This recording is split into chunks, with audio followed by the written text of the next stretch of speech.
Philippine President Rodrigo Duterte has threatened to slap a UN investigator who criticized his war on drugs. Since Mr Duterte took office in June 2016, more than 7,000 people have been dead in a brutal clampdown on illegal substances, with the leader saying he would be happy to slaughter 3 million drug addicts.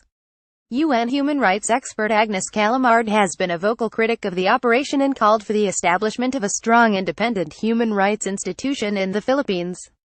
Speaking to an audience of Filipinos in Vietnam, Mr Duterte said he told Ms. Calamard, "If you investigate me, I will slap you." He told the crowd, "I will slap her in front of you." "Why? Because you are insulting me."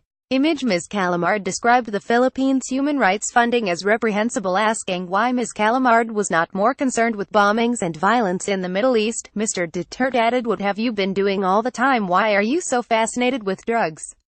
Last month, Ms. Calamard said it was reprehensible and unconscionable that Filipino politicians voted to cut the annual budget for the country's human rights body to 1,000 pesos £15. The investigator added that Mr. Duterte's war on drugs was creating a climate of fear and insecurity, feeding impunity, and undermining the constitutional fabrics of the country.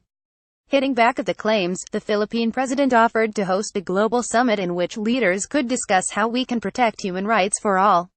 Image. Demonstrators in Manila hold pictures of family members dead in the war on drugs. Mr. Duterte said, "Let us investigate all violations of human rights committed by all governments. What makes the death of people in the Philippines more important than the rest of the children in the world that were massacred and dead?" In his address, the outspoken leader also reiterated his claim that he stabbed someone to death as a teenager. In a warning to drug addicts and dealers, he said, "When I was a teenager, I would go in and out of jail. I'd have rumbles here, rumbles there. At the age of 16, I already had someone.